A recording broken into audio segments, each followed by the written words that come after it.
What's up guys, Rick Pete back, and here is my Smackdown review for the Smackdown Live from the 31st of August 2016. Before I start, I would just like to say, after I did my Raw review yesterday, I think I was a little bit overly harsh on the Neville and Jericho match. Said it was average. I actually went back and rewatched the match, and I actually thought it was quite good. It was a lot better than I initially thought.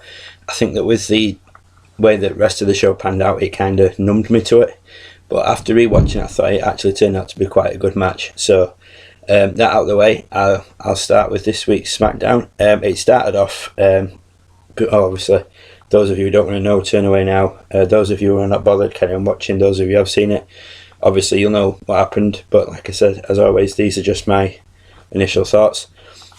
Before the show started, they showed the Talking Smack episode from last week with the Jizz and Daniel Bryan. Spoiler for those of you who think it's like real genuine heat, it's all at work. It's all properly set up. It's, you know, one story is possibly leading to Daniel Bryan doing one more match. Another story is, you know, to try to make Miz look like more believable. Obviously there is the genuine backstory between those two, as the whole Daniel Bryan coming through NXT and Miz being his mentor, etc. But, you know, we'll see how that plays out. Then there was a backstage thing with Shane and Daniel Bryan. Shane basically saying that, you know, as much as he agreed with what Daniel Bryan had said, he shouldn't be getting in the face of talent and saying stuff like that. Bryan turned on and responded with, yeah, you know, I think that's a bit ironic given some news, coming from some news, got genuine heat with Brock Lesnar, or you got beef with Brock Lesnar. How do you like them apples, Shane? You know, you say it, but, you know, Shane McMahon's face said it all when Daniel Bryan walked off. So, I mean, I do like Shane. How can you not like Shane McMahon? So the show started and Miz come out to the ring running his mouth. I completely lost interest in what he was saying. I'd switched off. I think I started playing Simpsons Tapped Out, and then Ziggler came out, so you know, took an interest again.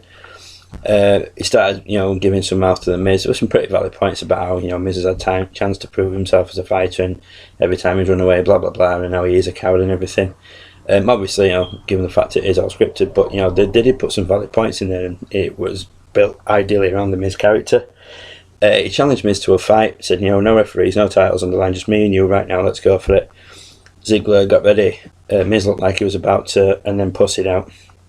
As he was walking up the ramp, Ziggler called him a coward. Crowd latched onto it straight away, started chanting coward. And then Miz turned on like he was going to do something, and his streetwalker, hooker-looking wife managed to pull him to the back, which says it all. You know, it shows you how desperate he was to fight, and that'd be me. My missus would not have been able to pull me back. So, you know, obviously Miz living up to his character again. We had the Hype Bros versus Vaudevillains in the tag team tournament, which was a pretty quick match. It sort of started, and then, you know, boom, it finished as quick as it started. Hype Bros won, so they advance. I was a bit miffed that the Vaudevillains lost. I do like them. I just hope that they don't become jobbers in the long run, because they have a lot of potential given the gimmick. You know, there is something you can do with it if you can put a bit of effort in, which obviously it's WWE creative, and why the fuck should they put any effort in? There was a backstage segment with AJ Styles walking through the corridor with John Cena's band on around his head saying, oh, I'm AJ Styles, face that runs the place, and all this sort of stuff. And I was really pissed off that they were making him look like a complete dick. You know, Styles can be a heel, but let him do it his own way. He's done it before. He doesn't need to be made to look like a complete arsehole to be a heel. He bumped into Apollo Crews. That led to a little bit of a, you know, verbal spat between them two. Styles came out to the ring. He was cutting a promo about his match with Dean Ambrose, and then Apollo Crews interrupted, told him that he'd been to see Daniel Bryan, and a match ensued, and it was a really good match. Apollo Crews looked really good in it. Styles made him look really good. Styles won with a phenomenal forearm, as you'd expect the number one contender to do. And there was a video that supposedly showed Heath Slater at home with his wife and Rhino there, and the woman who played his wife was, well, all I can say is I don't think for 1 minute that's Heath Slater's wife. They were sat eating cheese, little biscuits with, you know, cheese in a can on it and everything. It was absolutely cringeworthy. On a scale of 1 to 10 on the cringe factor, it was a 20. It was just, ugh. They had a video picture saying about the headbangers being facing Slater and Rhino, and I was like, the fucking headbangers. how old is it? You know, how long is it since these guys came? Apparently, it was 16 years since they were last there, which Attitude Era is about right. But I was like, oh, for fuck's sake, the headbangers, they're scraping the barrel here. You know, I'm pretty safe bet to say that they were available to show their faces on TV and do the job. Wyatt came out to cut a promo. Orton interrupted him, then a bit of a verbal back and forth, and the crowd were chanting Husky Harris, and that is why the majority of us fans cannot take Bray Wyatt seriously, because he will always be Husky fucking Harris. You know, the big useless sweaty gloop that joined the Nexus just before it disappeared, got absolutely battered by Cena as he destroyed the Nexus one by one. So match is set for Backlash, Orton versus Wyatt. We'll have to see what happens in that. Shitty Nikki Bella was on commentary for a tag match that was being held, and they showed a great video package of Carmella kicking her ass last week on Smackdown and on Talking Smack as well. I never get bored of watching Nikki Bella get her ass kicked. Then the tag match started, Natalya and Alexa Bliss versus Naomi and Becky Lynch. It was a decent match, and then Carmella came out and attacked Bella again, Nikki Bella, while she was doing commentary. It caused a distraction, and Alexa Bliss rolled up Becky Lynch due to distraction.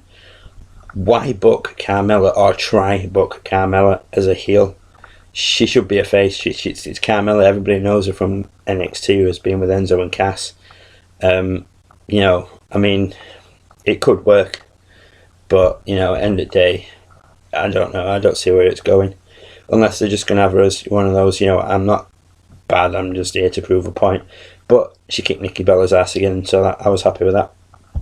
The Headbangers came out, and I can honestly say, hand on heart, they looked a lot better than I thought they would. I expected them to just be well past the best, just come out as, I mean, I know I can't call anybody fat, but just come out as really out of shape, overweight, just, you know, messes of what they used to be.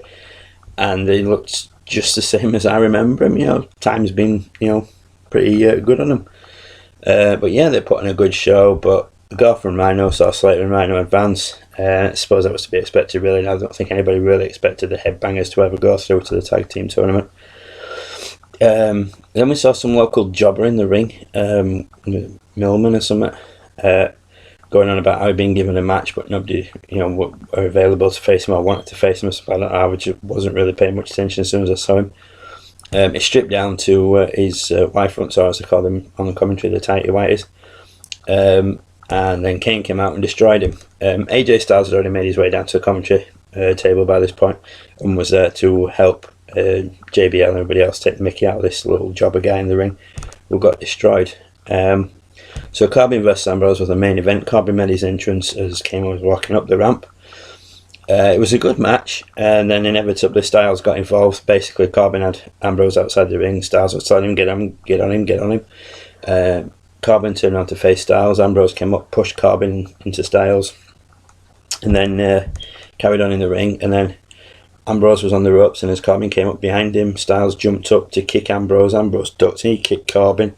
Referee threw the match out, and then Ambrose did dirty deeds on Corbin, and then Styles went to do the phenomenal forearm, and as he stood on the rope, Ambrose just flicked his leg out from underneath him, crotched him on the rope, and every bloke in the arena was like, ow. He was stood talking to Ambrose, and then he sort of started nodding his head and he started bouncing the rope with Styles sat on top of it. Some of the people in the crowd, you could visibly see them just pissing themselves laughing. I mean, I was laughing, and it was just so comical. I don't know what Ambrose said to him, but it worked really well. Then he just ended up shaking AJ's hand, grabbing the belt, and just walking away. It was a nice comedic ending to Smackdown.